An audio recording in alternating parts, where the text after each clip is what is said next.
बिस्मिल्लाहिर्रहमानिर्रहीम।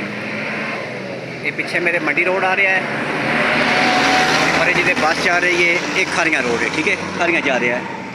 अज असी व्लॉग बनावांगे बाबा सरदार शाह। ये सारे दरबार घर के नज़दीक एक दरबार है, तकरीबन घर तो फासला 1 किलोमीटर। और बाबा सरदार शाह चलने तो बाकी वीडियो चल के उत्थे बनाने। वो सामने मेन रोड है जितों असी उतर रहे हैं, ठीक है। उत्थों उतर के यह मेन दरबार है बाबा सरदार शाह, जिथे असी आज़ादी लवानी सी जी। ये सामने सरदार शाह दरबार है। ये भी एक वली अल्लाह होए न, बहुत ही मनता मुरादा होंदियां इत्थे। तुसी इत्थे आने वाले बंदियां दा रश वेख लो, गड्डियां तो तुहानूं अंदाज़ा हो जाएगा कि कितने बंदे इत्थे दिन च हाज़री देंदे न।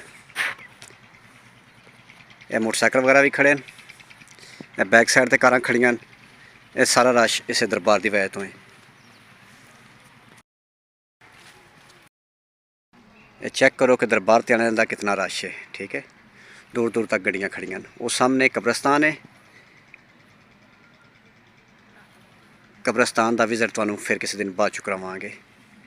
वो सामने पंजाब यूनिवर्सिटी है, यानी टैक्नीकल यूनिवर्सिटी रसूल कॉलेज। दरबार शरीफ है सरदार शाह, ठीक है। अजीम आस्तीन, बहुत ही खूबसूरत दरबार है। दरबार का विजिट तुहानूं कराने आ ते आओ दरबार के अंदर चलने आ। मज़ीद इस तरह के अच्छे व्लॉग वेखने वास्ते चैनल नूं सबसक्राइब जरूर करो, ठीक है। मज़ीद अद चेक करो, नाल जनाजा गाह है खूबसूरत, बूढ़ा शरीफ प्लस रसूल कॉलेज, नाल एक छोटी जी मस्जिद बनी है, नाल दरबार है। छोटी जी मस्जिद बनी है, वज़ू वगैरह करते हैं। बाहर रास्ता जा रहा है, दरबार की बैक साइड है। रास्ता बाहर जा रहा है, रश चेक करो। चलो हुण दरबार के अंदर चलने, दुआ शुआ मंगने। चलो तो दरबार के अंदर चलने।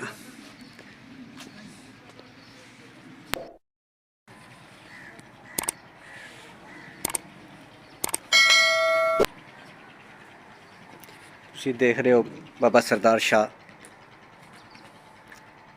का खूबसूरत दरबार।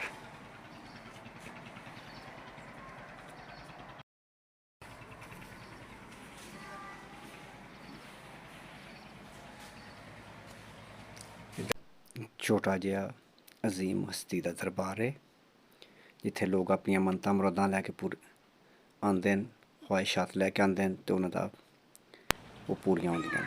आओ इत्थे दुआ मंगने आ, अल्लाह ताला तमाम इंसानां दी ख्वाहिशात दुआवां पूरियां करे।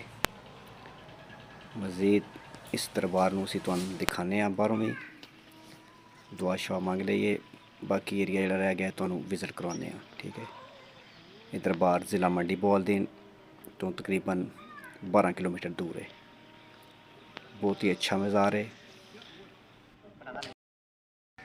ऐसी अज का साड़ा छोटा जिहा व्लॉग, तो तमाम दोस्तों को यह व्लॉग कैसा लगा है मेरे भाई। ये बहुत ही पुरसकून जगह है। इत्थे बंदे बड़ियां अपनियां दिल दियां ख्वाहिशां लैके आउंदे न, तो ख्वाहिशां भी पूरियां होंदियां न।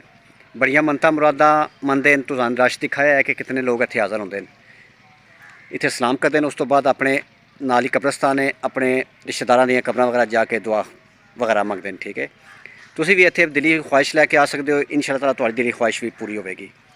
मज़ीद तुहाडे ज़हन च कोई सवाल है तुसीं कमेंट कर सकते हो, ठीक है। नैक्सट वीडियो तक अपना ते अपनी फैमिली का भी ख्याल रखो।